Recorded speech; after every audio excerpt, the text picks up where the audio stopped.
बालगंधर्वांचा स्मृतिदिन. गेल्याच महिन्यात 26 जुलैला त्यांचा जन्मदिवस सुद्धा झाला आणि एकंदरीतच या संपूर्ण 15 दिवसांच्या काळात दरवर्षी त्यांची स्मृती सांगणारे अनेक कार्यक्रम सगळीकडे होत असतात. दुर्दैवाने यावर्षी कोरोनामुळे आपण तसं काही करू शकत नाही आहोत, तरीही आपण वेगवेगळे कार्यक्रम वेगवेगळ्या समाज माध्यमांवरून पाहिले, तर त्यातच आपला एक खारीचा वाटा द्यावा म्हणून मंथनतर्फे ही छोटीशी चित्रफित सादर करीत आहोत. तर मी सुरुवात इथून करते की माझी बालगंधर्वांची ओळख कशी झाली. तसं म्हटलं तर लहानपणी नाटक वगैरे बघायला जायचो म्हणून नाशिकच्या कालिदास कला मंदिरमध्ये त्यांचा जो फोटो लावलेला होता त्याच्या खाली त्यांचं नाव वाचणं सोडून फारशी काही ओळख नव्हती आणि तशी ओळख झाली ती बनवा बनवी चित्रपटात आणि या मिसेस बालगंधर्व का असा शंतनू डायलॉग मारतो तेव्हा. पण अर्थात तिथपासून आजपर्यंत मध्ये 2011 मध्ये त्यांच्यावरती सुबोध भावे यांनी अत्यंत उत्कृष्ट चित्रपट केला, तो पाहण्यात आला आणि हल्लीच आनंद भाटे आणि आदित्य ओक यांच्या प्रयत्नातून गंधर्वगान ही वेबसिरीज यूट्यूबवर आली, ती पाहिली.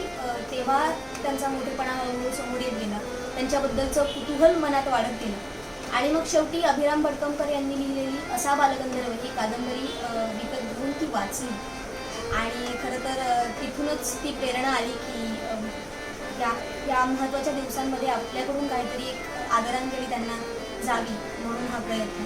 आणि खरं म्हणजे बालगंधर्वांवरती बोलावं असा काही अधिकार आमच्याजवळ नाही किंवा तेवढा व्यासंगही अजूनपर्यंत निर्माण खरं झालेला नाही. पण तरीही आज ही चित्रफित पाहिल्यानंतर आणखीन 2 किंवा 4 लोकांना जरी बालगंधर्वांवरती कुतूहल वाटलं तरी हा प्रयत्न सफल झाला असं आम्ही मानू.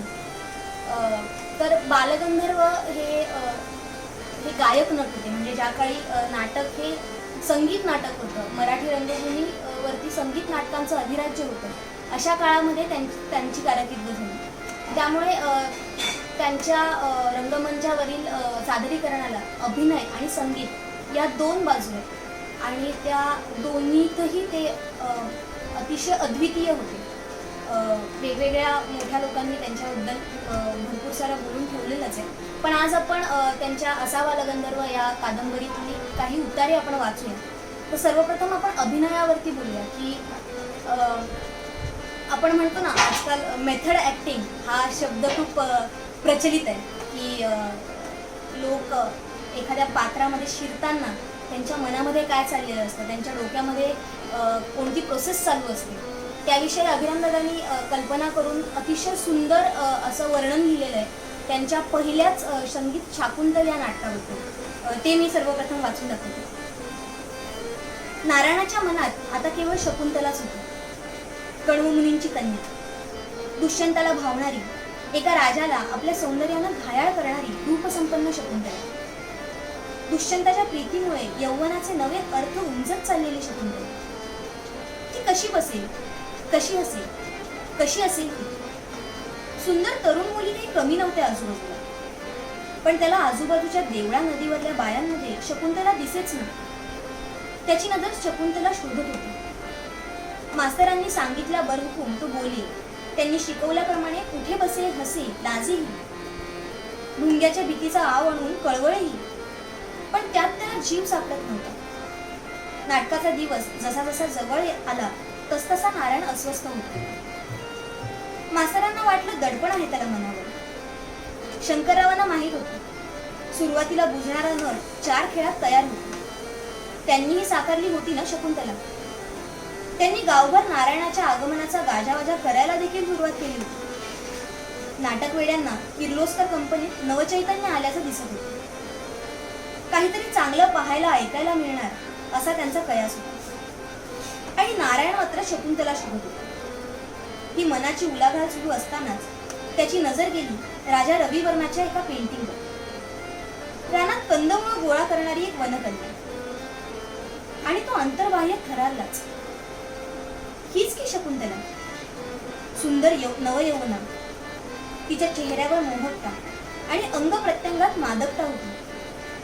जणू तिचं तारुण्य त्या कंचुकीच्या घटातून बाहेर सांडेल की काय असा भास. आणि तिचं ते उभं राहणं, तिची ती ढब, त्यातला डौल, रुबाब आणि नजर मात्र त्या वेलीवरल्या फुलात, निरागस निखळ. नारायण अर्शापुढे सरकला. मग त्यानं हलकेच उजवा पाय उचलून तिरक्या रेषेत पुढे घेतला. मग सगळा भार डाव्या पायावर आणत उजव्या पायाची टाच उंचावली. डावा हात कमरेवर घेत त्यानं उजवा हात डाव्या खांद्यावर टेकवला. मान डावीकडे कलती करत तिरप्या नजरेनं चित्राकडे पाहिलं. त्याला जाणवलं चित्रातल्या शकुंतलेचं आरशात जणू प्रतिबिंबच पडलं. आणि नारायण भराभर पोज बदलू लागला. कधी केसात फुलं माळताना, तर कधी दोन्ही हातांनी आपले उरोज झाकून घेताना, ओठातून किंचित हसताना, तर कधी लाजेनं लाल होताना, मृतक कोपाना भिवया उडवताना, तर कधी आजिजीनं हात सोडवून घेताना, कधी अधीरतेनं दुष्यंताची वाट पाहताना, तर कधी उगाचच लाजताना. नारायणाला शकुंतला सापडत गेली. ती जणू काही त्याच्यामध्येच होती, त्याच्यातूनच उगवावी तशी. आता त्याच्यासमोर चित्र स्पष्ट झालं.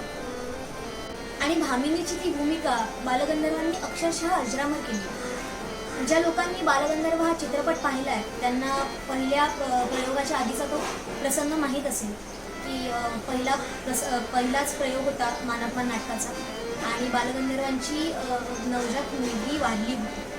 आणि तेव्हा सगळ्यांनी असं ठरवलं होतं की हा प्रयोग आपण रद्द करूया, पण केवळ रसिकांच्या सेवेत खंड पडायला नको म्हणून बालगंधर्व त्या भूमिकेत उभे राहिले आणि त्यांनी ती अक्षरशः गाजवली.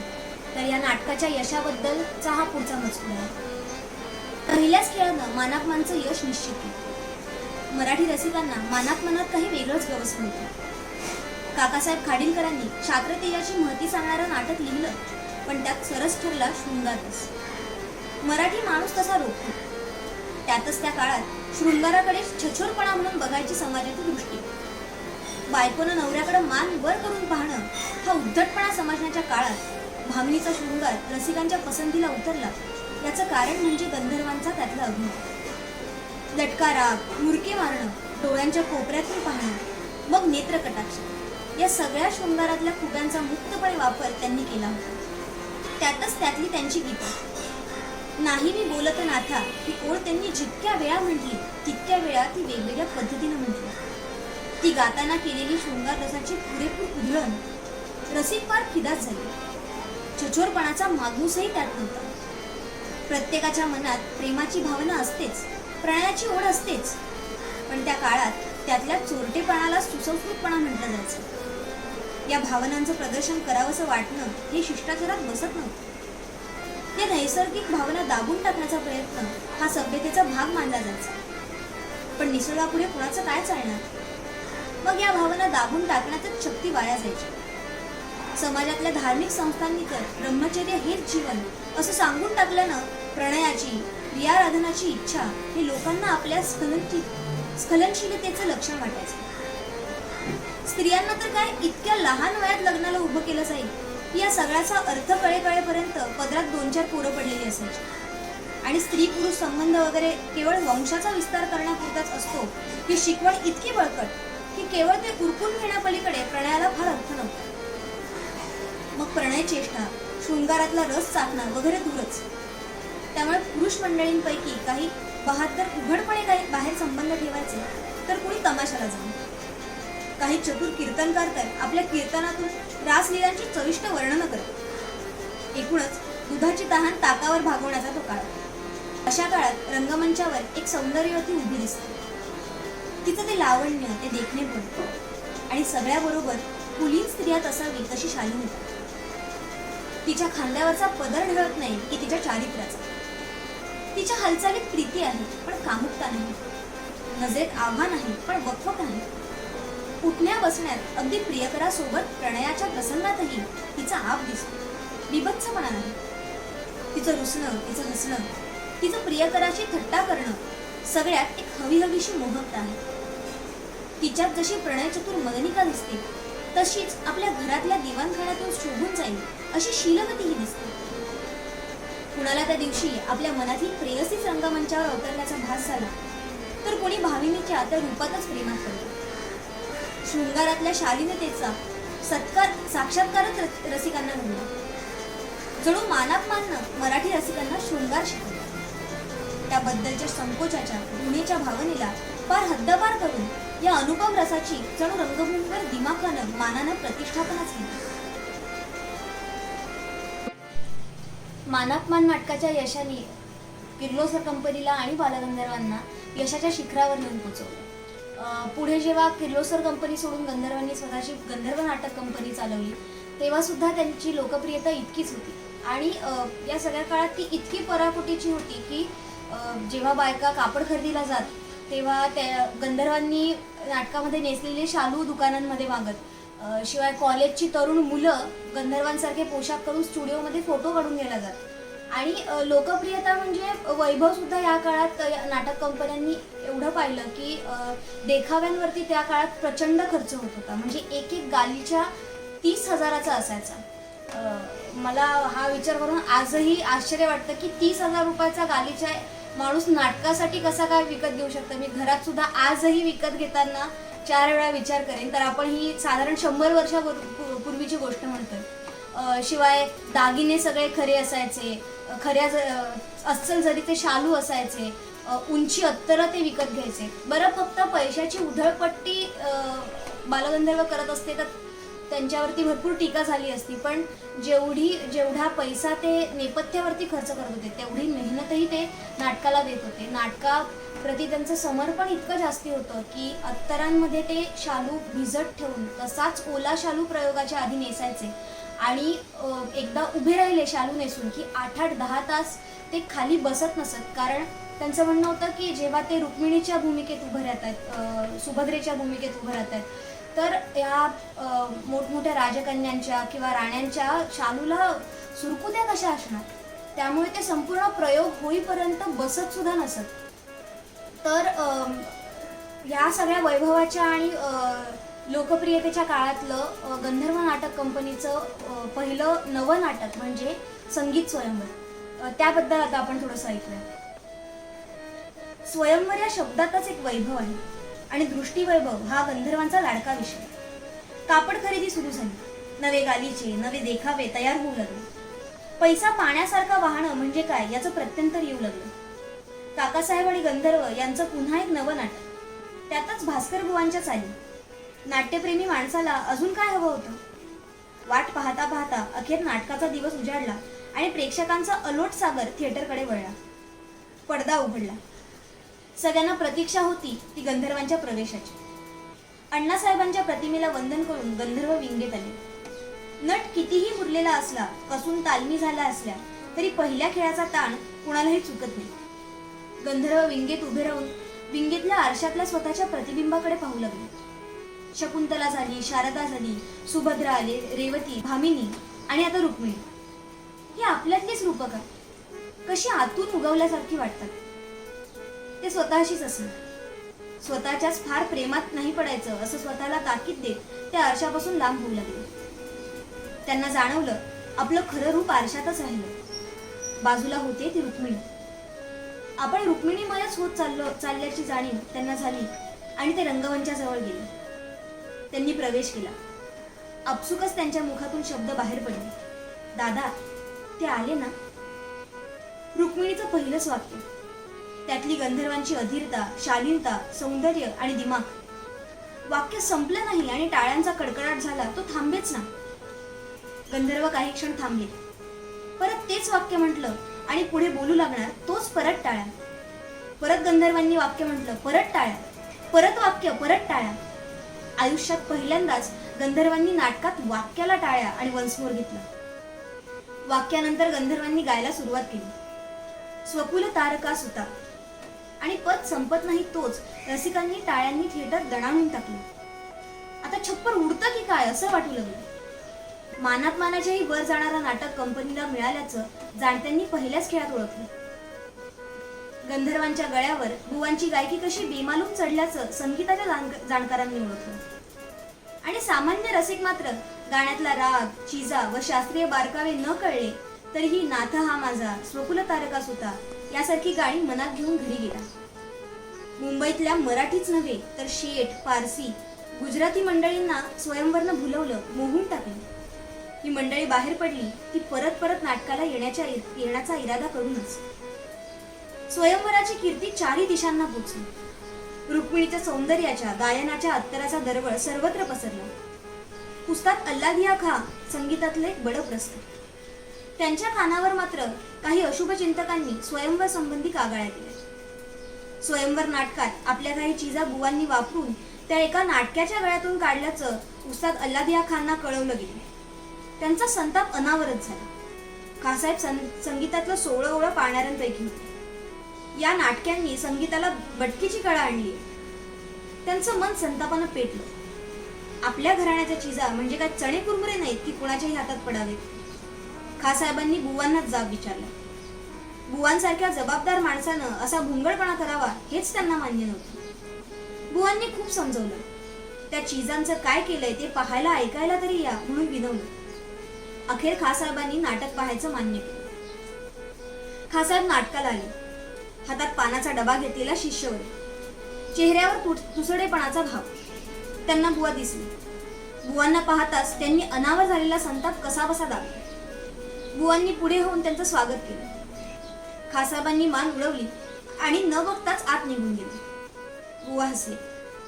खासाहेबांचा स्वभाव त्यांना माहित होता. दुर्वास मुनीच जण. आता काय शाप देतात ते पाहायचं म्हणत बुवा आत गेले. नाटक सुरू झालं. नेहमीप्रमाणे रंगत गेलं.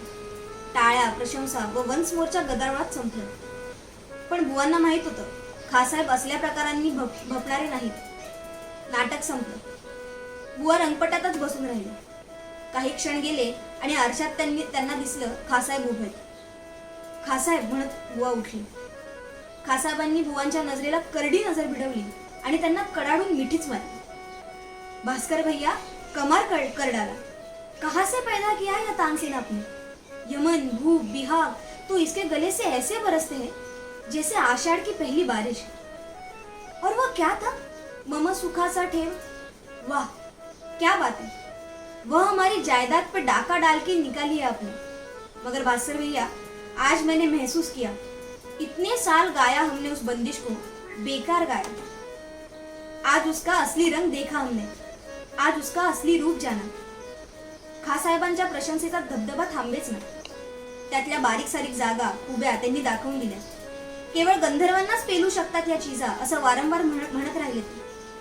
मग एक क्षणी थांबून खासाहेबांनी चेहरा कठोर केला. मगर गुनाह तो गुनाह है, सजा तो मिलनी ही है. आज आपने जो किया कल कोई और भी करेगा. कोई भी ऐरा गैरा उठाए गिर आके हमारी बंदिश गाने लगेगा और बर्बाद कर देगा. सजा तो होगी. भास्कर बुवांनी म्हणणं मान्य करत मान तुकवली. सजा यह है कि आज अभी इस मंच पर हम दोबारा सारे गाने सुनेंगे. आप भी गाओगे और आपका वह शागिर्द भी. भास्कर बुवांचा चेहरा खुलला. काही क्षणातच गंधर्व मेकअप उतरवून आले आणि रात्री त्या रंगमंचावर गंधर्व, बुवा आणि खासाहेबांनी स्वरांची दिवाळी केली.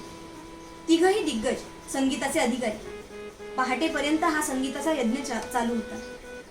स्वयंवरच्या संगीतानं भारावून घरी परतलेल्या लोकांना कल्पनाही नव्हती की आत्ता तिथे संगीताची अद्भुत मैफिल सजली.